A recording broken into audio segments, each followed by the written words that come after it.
Modern science कहती है कि जानवर का खून गंदगी, बीमारी और कीटाणुओं से भरा होता है।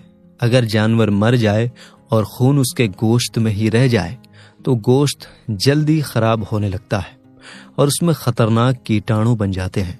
इस्लाम कहता है कि जानवर को ऐसे ज़िबा किया जाए कि गले की बड़ी नस, शाह रग, सांस की नली और खाने की नली कट जाए, लेकिन रीढ़ की हड्डी, पीठ की नस नहीं काटी जाए। ऐसा क्यों? क्योंकि इंसान हर चीज को अपनी आंखों से देखकर फैसला करता है, लेकिन हर बार आंखें सही नहीं होती। इस दुनिया में अल्लाह ने ऐसा सिस्टम बनाया है कि एक जान दूसरी जान के जरिए चलती है। चाहे आप जमीन से एक गाजर निकालें या किसी जानवर को ज़िबा करें, दोनों में एक जान खत्म होती है। इसलिए असली बात यह नहीं कि आप क्या खा रहे हैं, क्योंकि हर हाल में एक जान जा रही है। इस्लाम साफ कहता है कि गोश्त खाना मजबूरी नहीं है, ये इजाजत है। आप चाहें तो पूरी जिंदगी सब्जी खाकर भी अच्छे मुसलमान रह सकते हैं। अब सवाल है कि कुछ जानवर सिर्फ गोश्त खाते हैं और कुछ सिर्फ घास। ऐसा क्यों? जैसे शेर या कुत्ता भूखा मर जाएगा लेकिन घास नहीं खाएगा, और गाय, भैंस या बकरी कभी गोश्त नहीं खाएगी। दोस्तों, इंसान का दिमाग और उसके एहसास बहुत सीमित होते हैं। साइंस कहती है कि इंसान सिर्फ एक तय दायरे की आवाज ही सुन सकता है। बहुत धीमी आवाज हो या बहुत तेज, दोनों ही हमें सुनाई नहीं देती। जैसे जमीन के अंदर क्या चल रहा है उसकी आवाज हमें सुनाई नहीं देती। चमगादड़ जो आवाज निकालते हैं वो भी हम नहीं सुन सकते। तो फिर इंसान ने ये कैसे मान लिया कि जो चीज हम सुन नहीं सकते उसे दर्द भी नहीं होता? आजकल बहुत लोग कहते हैं कि जानवर को मारना गलत है और सिर्फ पेड़ पौधे खाने चाहिए क्योंकि उनमें जान नहीं होती या उन्हें दर्द नहीं होता। लेकिन जब इस बात को साइंस और कुदरत के हिसाब से देखते हैं तो ये सोच टिक नहीं पाती। अब साइंस की बात करते हैं। क्या पेड़ पौधे जिंदा नहीं होते? क्या उनमें जान नहीं होती? एक साइंटिस्ट ने पौधों पर रिसर्च की। उसने पौधों के पास ऐसे माइक्रोफोन लगाए जो बहुत हल्की आवाज भी पकड़ लेते हैं। फिर उसने पौधों को पानी देना बंद किया या उनकी टहनियां काट दी। नतीजा क्या निकला? पौधे अजीब सी आवाजें निकालने लगे। ये आवाजें इतनी तेज थीं कि इंसान उन्हें नहीं सुन सकता, लेकिन दूसरे जानवर और पौधे उन्हें समझ सकते हैं। जब आप किसी पौधे को काटते हैं तो वो भी अपनी तरह से चिल्लाता है और घबराता है। और जब आप घास काटते हैं और उससे जो खुशबू आती है वो असल में एक इशारा होता है। वो पास के दूसरे पौधों को बता रही होती है कि उस पर हमला हुआ है। पौधों में हमारे जैसा दिमाग या नसें नहीं होती, लेकिन फिर भी वो अपने तरीके से दर्द और परेशानी महसूस करते हैं। तो हमने ये कैसे मान लिया कि जिस जानवर की आवाज हम सुन लेते हैं सिर्फ उसे ही दर्द होता है, और जिस पौधे की आवाज हम नहीं सुन सकते उसे काटना कोई बड़ी बात नहीं है? ये सच है कि इस दुनिया में जीने के लिए एक जान दूसरी जान पर टिकी होती है। हम जब सांस लेते हैं तब भी बहुत छोटे छोटे जीव मर जाते हैं। यानी इस दुनिया का एक सीधा नियम है, एक जान दूसरी जान से चलती है। चाहे आप गाजर जमीन से निकालें या किसी जानवर को ज़िबा करें, दोनों में एक जान खत्म होती है। इसलिए असली बात यह नहीं कि आप क्या खा रहे हैं, क्योंकि हर हाल में एक जान जा रही है। असल बात यह है कि आप उस जान को लेते वक्त कैसा तरीका अपनाते हैं। यही इस्लाम का तरीका सामने आता है।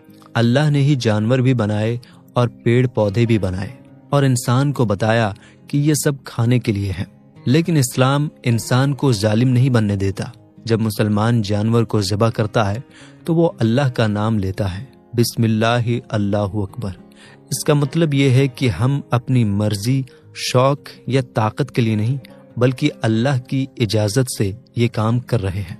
ज़िबा का तरीका ऐसा रखा गया है कि जानवर की बड़ी नस जल्दी कटे, जिससे उसे कम से कम दर्द हो और उसका खून भी बाहर निकल जाए, ताकि गंदगी शरीर में ना रहे।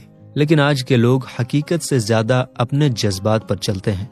हमने दर्द को सिर्फ आंख और कान तक सीमित कर दिया है। अगर हमें खून या आवाज ना दिखे, सुने, तो हम समझ लेते हैं कि कोई गलती नहीं हुई। एक गाजर या आलू को जमीन से निकालना भी उसकी जान लेना है। बस फर्क इतना है कि उसकी आंखें और आवाज नहीं होती। इसलिए हमारा दिल उतना नहीं हिलता। अल्लाह ने इस दुनिया में एक संतुलन रखा है और इंसान को सिखाया है कि जो चीजें हलाल और साफ हैं उन्हें शुक्र के साथ खाओ और हद से आगे मत बढ़ो। कुदरत का बनाया नियम हमारे अपने बनाए नियमों से बहुत बड़ा है। असल भलाई ये नहीं कि आप उस चीज को छोड़ दें जिसे कुदरत ने आपके लिए बनाया है। असल भलाई ये है कि आप अपने बनाने वाले की नेमत को पहचानें और उसके बताए रास्ते पर चलें। इंसान अक्सर चीजों को अपनी आंखों से देखकर ही फैसला करता है, लेकिन जो दिखता है वही हमेशा सच नहीं होता। दुनिया में बहुत समय से लोग जानवर का गोश्त खाते आए हैं। आज कुछ लोग कहते हैं कि जानवर को ज़िबा करना बहुत दर्द देता है। उनका कहना है कि जानवर तड़पता है, खून निकलता है, इसलिए उसे ज्यादा तकलीफ होती है। दूसरी तरफ कुछ लोग कहते हैं कि करंट देना, गोली मारना या एक झटके में गर्दन अलग कर देना ज्यादा आसान और रहम वाला तरीका है। इंसान को लगता है कि अगर जानवर तुरंत शांत हो गया तो उसे दर्द नहीं हुआ, लेकिन क्या यह सच है या सिर्फ हमारी आंखों का धोखा?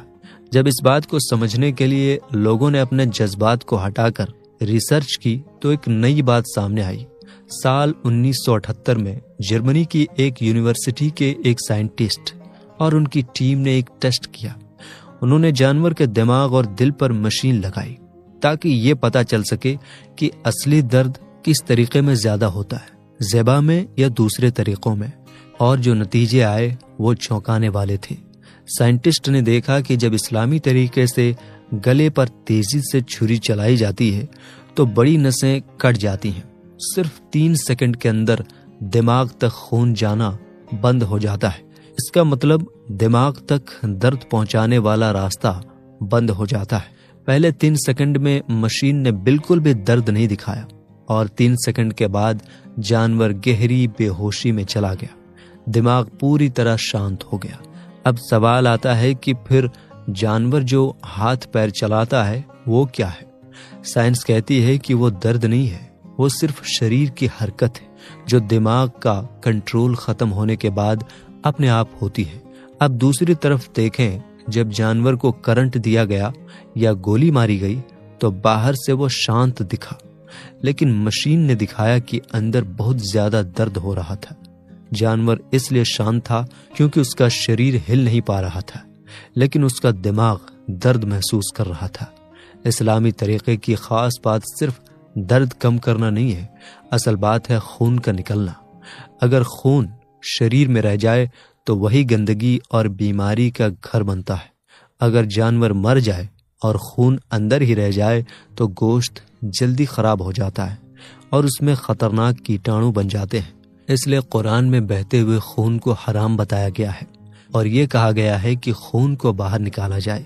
अब झटके वाले तरीके को समझें। जब गर्दन एक ही बार में अलग कर दी जाती है तो दिमाग और शरीर का रिश्ता टूट जाता है।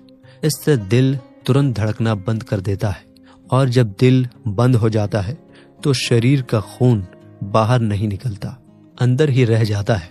यानी सारी गंदगी और जहर गोश्त के अंदर ही रह जाता है। इस्लाम का ज़िबा करने का तरीका बहुत सुरक्षित है।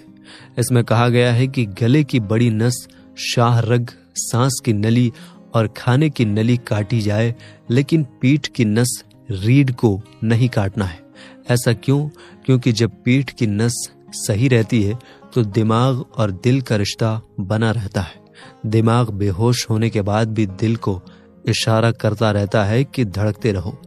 फिर दिल पंप की तरह काम करता है और पूरे शरीर से खून बाहर निकाल देता है। इससे सारा गंदा खून बाहर निकल जाता है और गोश्त साफ और अच्छा हो जाता है। लेकिन इंसान अपनी कम समझ से ये सोचता रहा कि गला काटना बहुत बुरा है और करंट देना, गोली मारना या झटका देना आसान और रहम वाला तरीका है। लेकिन बाद में साइंस ने दिखाया कि ये सोच गलत थी। ज़िबा का तरीका जो बहुत पहले सिखाया गया उसमें एक गहरी समझ छुपी है। पीठ की नस को बचाना ताकि दिल खून निकालता रहे और गले की नस को काटना ताकि दर्द जल्दी खत्म हो जाए। ये सब अपने आप नहीं हो सकता। ये उसी बनाने वाले का तरीका है जो जानवर के पूरे शरीर को अच्छी तरह जानता है और उसने ऐसा तरीका बताया जिससे इंसान को साफ खाना मिले और जानवर को कम से कम तकलीफ हो। बेशक अल्लाह सबसे ज्यादा रहम करने वाला और समझ वाला है। आज की दुनिया में खाने को लेकर बड़ी बहस चल रही है। कुछ लोग कहते हैं कि इंसान को सिर्फ सब्जियां खानी चाहिए और कुछ लोग कहते हैं कि गोश्त भी खाना चाहिए। इसी बीच एक गलत बात फैल गई कि मुसलमान के लिए गोश्त खाना जरूरी है। लेकिन क्या सच में ऐसा है?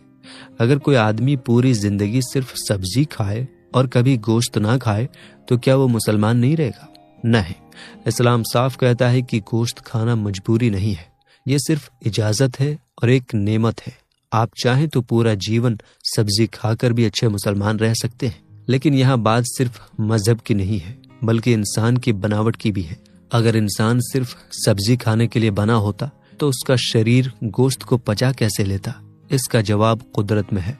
जानवरों की दुनिया में हर एक का खाना तय होता है। जैसे शेर या कुत्ता भूखा मर जाएगा लेकिन घास नहीं खाएगा, और गाय, भैंस या बकरी कभी गोश्त नहीं खाएगी। ऐसा इसलिए है क्योंकि उन्हें वैसे ही बनाया गया है। जो जानवर गोश्त खाते हैं उनके दांत लंबे और नुकीले होते हैं। ये दांत मांस को फाड़ने और खाने के लिए बने होते हैं, और उनका पेट भी उसी तरह का होता है जो गोश्त को ही पचा सकता है। इसके उलट जो जानवर घास खाते हैं उनके दांत नुकीले नहीं होते। उनके दांत सीधे और चौड़े होते हैं ताकि वो घास को लंबे समय तक चबा सके। उनका पूरा शरीर भी उसी हिसाब से बना होता है। अब आप अपने दांत देखिए। क्या हमारे दांत सिर्फ गाय की तरह सीधे हैं? नहीं। क्या हमारे दांत सिर्फ शेर की तरह नुकीले हैं? नहीं। इंसान के दांत दोनों तरह के होते हैं। आगे के दांत चीज काटने के काम आते हैं। बगल में थोड़े नुकीले दांत होते हैं जिनसे हम गोश्त चबा सकते हैं, और पीछे के दांत चौड़े होते हैं जिनसे हम अनाज और सब्जी पीस सकते हैं। यानी इंसान दोनों चीजें खा सकता है। ये बात सिर्फ दांतों तक नहीं है। हमारे पेट के अंदर भी ऐसे रस होते हैं जो गोश्त को तोड़कर उसे ताकत में बदल देते हैं। अगर इंसान सिर्फ सब्जी खाने के लिए बना होता तो शरीर गोश्त को मान ही नहीं पाता। जैसे बकरी गोश्त नहीं पचा सकती, वैसे ही इंसान भी नहीं पचा पाता। लेकिन हमारा पेट गोश्त को पचा लेता है और उससे ताकत लेता है। इंसान का शरीर कोई साधारण चीज नहीं है। ये एक तरह की फैक्ट्री है जिसे चलने के लिए प्रोटीन की जरूरत होती है। प्रोटीन से ही शरीर चलता है, ताकत बनती है और दिमाग काम करता है। लेकिन प्रोटीन खुद एक चीज नहीं है। ये छोटे छोटे टुकड़ों से मिलकर बना होता है। इन्हें अमीनो एसिड कहा जाता है। हमारे शरीर में ऐसे 20 तरह के अमीनो एसिड होते हैं। इनमें से 11 तो शरीर खुद बना लेता है, लेकिन बाकी 9 ऐसे हैं जो शरीर खुद नहीं बना सकता। इन 9 को हमें खाने से लेना ही पड़ता है। अगर इनमें से एक भी कम हो जाए तो शरीर सही से काम नहीं कर पाता। यहीं से समझ आता है कि इंसान को कैसे बनाया गया है। अगर आप सिर्फ सब्जी खाते हैं तो एक ही चीज में ये सारे 9 जरूरी हिस्से नहीं मिलते। इसलिए सब्जी खाने वालों को अलग अलग चीजें मिलाकर खानी पड़ती हैं ताकि सब पूरा हो सके। यहीं कुदरत का खास राज नजर आता है।